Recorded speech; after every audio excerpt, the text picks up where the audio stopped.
চোখের জলে ভাসিয়ে দিলাম মনের ঠিকানা।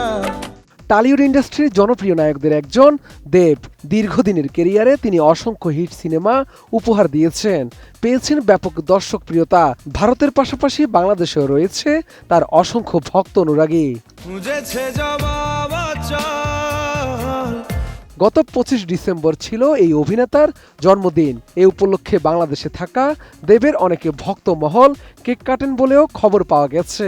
অন্যদিকে এমন আবহে দেব ভক্তদের নজরে এলো দেবের পুরনো এক ড্রেস পরতে শুরু করেছেন বাংলাদেশের একাধিক অভিনয় শিল্পী তারকারা। কিন্তু হঠাৎ কেন এই আয়োজন?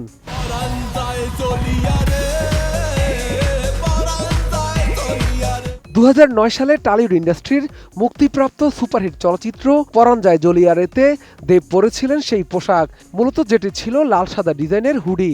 এবার একের পর এক ঢাকার তারকাদের গায়ে এই পোশাক দেব ভক্তদের মাঝে বেশ আলোচনা তৈরি করেছে।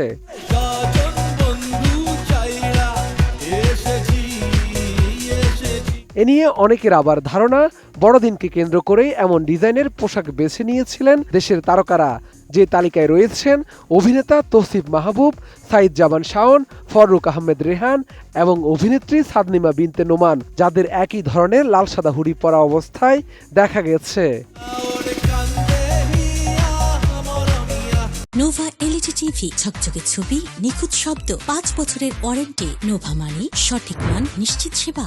ভারতীয় গণমাধ্যমের দাবি অনুসারে ইমরুল জানান, ছোটবেলা থেকেই তিনি দেবের সিনেমার দারুণ ভক্ত এবং সেই ভালো লাগা থেকেই পরাণ যায় জ্বলিয়ারে ছবির আইকনিক ড্রেসটি নতুন করে তৈরি করার সিদ্ধান্ত নেন। একই সঙ্গে এবারের বড়দিন ও উৎসবের আমেজকে আরও রঙিন করতেই বাংলাদেশি ফ্যাশন ডিজাইনার ইমরুলের এই প্রচেষ্টা। আর তা থেকেই শাওন তৌসিফদের কাছে পছন্দের হয়ে ওঠে পোশাকটি।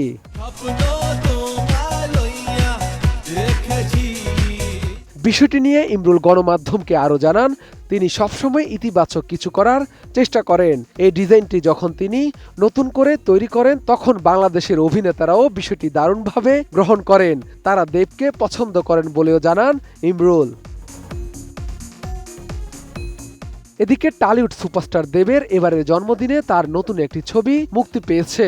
25 ডিসেম্বর মুক্তি পাওয়া প্রজাপতি 2 সিনেমাটিতে রয়েছেন টলিউডের আরেক শক্তিমান অভিনেতা মিঠুন চক্রবর্তী। মুক্তির প্রথম 3 দিনেই ছবিটি বক্স অফিসে বড়সড় চমক দেখিয়েছে।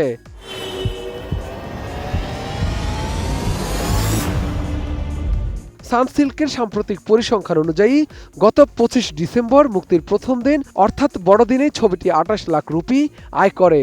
এরপর শুক্রবার 32 লাখ এবং শনিবার 43 লাখ রুপি ব্যবসা করেছে দেবের এই সিনেমা। আমিও তো চাই বাবা, তোমাদের এই বয়সে তোমাদের ভালো রাখতে, তোমাদের খেয়াল রাখতে। সব মিলিয়ে 27 ডিসেম্বর পর্যন্ত মাত্র 3 দিনেই প্রজাপতি 2 এর মোট আয় দাঁড়িয়েছে 1,57 লাখ রুপি। ধারণা করা হচ্ছে রবিবারের আয় যোগ হলে এই অঙ্ক আরো কয়েক ধাপ এগিয়ে যাবে। শাহাদাত রিফাত, ATN নিউজ, ঢাকা।